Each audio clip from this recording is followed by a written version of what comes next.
നിങ്ങളുടെ favourite shows ഇനി ഒരിക്കലും മിസ്സാവില്ല. ഇപ്പോൾ C5 കാണും നിങ്ങളുടെ ഫേവറേറ്റ് ഷോസ് തികച്ചും സൗജന്യമായി. ഇന്നെന്താ വല്ല വിശേഷ ദിവസമാണോ? പൂജാമുറിയിൽ പതിവില്ലാത്തൊരു പൂജ. ചില കാര്യങ്ങളിൽ ഒരു തീരുമാനം എടുക്കേണ്ടതുണ്ട്.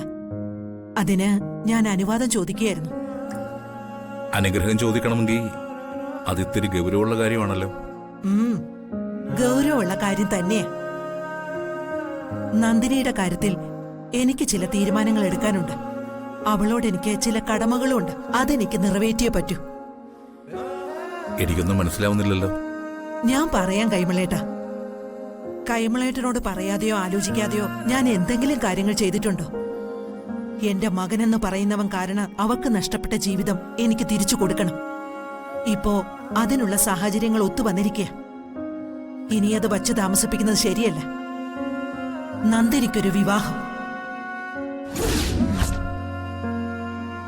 വിവാഹമോ? അവക്കെന്താ കല്യാണം കഴിച്ചൂടെ? ഭാര്യയിരിക്കെ ഭർത്താവിന് മറ്റൊരുത്തിയെ കൂടെ താമസിപ്പിക്കും. വിവാഹമോചനം നടത്തിയ പെണ്ണിന് മറ്റൊരു കല്യാണം കഴിക്കുന്നതിൽ എന്താ തെറ്റ്? ആരാ നീ അവൾക്ക് വേണ്ടി കണ്ടുവച്ചിരിക്കുന്ന പുതിയ വരൻ? ആളെ കൈമളേട്ടന് അറിയാം. അത് എന്നെ കൊണ്ട് പറയിപ്പിക്കണം.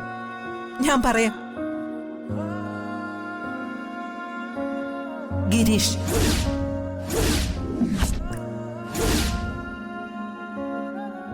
അവളുടെ കണ്ണീര് കണ്ടവൾ ഞാനാ. ഒത്തിരി അവൾ സഹിച്ചു. ഇനി അവൾക്ക് നല്ലൊരു ജീവിതം ഉണ്ടാക്കി കൊടുക്കണം. എന്റെ മനസാക്ഷിയോട് എനിക്ക് നീതി കാണിക്കണം. എന്താ കൈമളേട്ടനൊന്നും മിണ്ടാൻ നിൽക്കുന്നത്? അല്ല രാജലക്ഷ്മി, ജയറാം തിരികെ വന്ന സ്ഥിതിക്ക് അവൻ തിരികെ എത്തിയത് ഭാര്യ മരിച്ച് മറ്റൊരു ഗത്യന്തരവും ഇല്ലാഞ്ഞിട്ടാ. നന്ദിനിയോടത്ത് ജീവിക്കണമെന്ന് അവൻ ആഗ്രഹം ഉണ്ടാവും. അവന് വേണ്ടെന്ന് വയ്ക്കുമ്പോ വലിച്ചെറിയാനും വേണമെന്ന് തോന്നുമ്പോ സ്വീകരിക്കാനും ഉള്ളതല്ല പെണ്ണിന്റെ ജന്മം. അവൻ അവന്റെ പാട്ടിന് പോട്ടെ. ഗിരീഷും നന്ദിനിയും ഒരേ അനാഥാലയത്തിൽ വളർന്നു വന്നവരാ. മനസ്സുകൊണ്ട് വളരെയേറെ പൊരുത്തമുള്ളവര്. രണ്ടുപേരും ഒത്തിരി കഷ്ടപ്പെട്ടവരാ. ഇനിയുള്ള കാലം അവര് സന്തോഷത്തോടെ ജീവിക്കട്ടെ.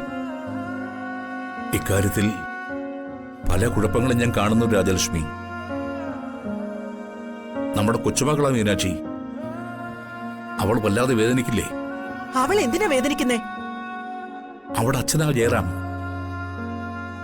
മീനാക്ഷിയുടെ വളർത്തമ്മയാ നന്ദിനി. ഇത് കുടുംബത്തിൽ വല്ലാത്ത തകർച്ചകളും പ്രശ്നങ്ങളും ഒക്കെ ഉണ്ടാക്കും. ഉറപ്പാ.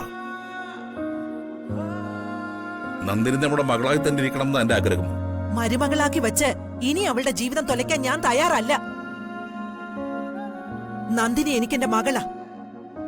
അവളുടെ മനസ്സ് അമ്മയായ ഞാൻ കാണാതെ പോയാ ദൈവം എന്നോട് കണക്ക് ചോദിക്കും.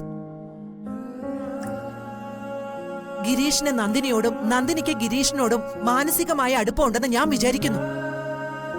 ഞാൻ അവരുടെ കല്യാണം നടത്തി കൊടുക്കും. ആരെതിർത്താലും എന്റെ തീരുമാനം ഞാൻ നടപ്പിലാക്കും. കാരണം ഇതൊരമ്മയുടെ തീരുമാനോ.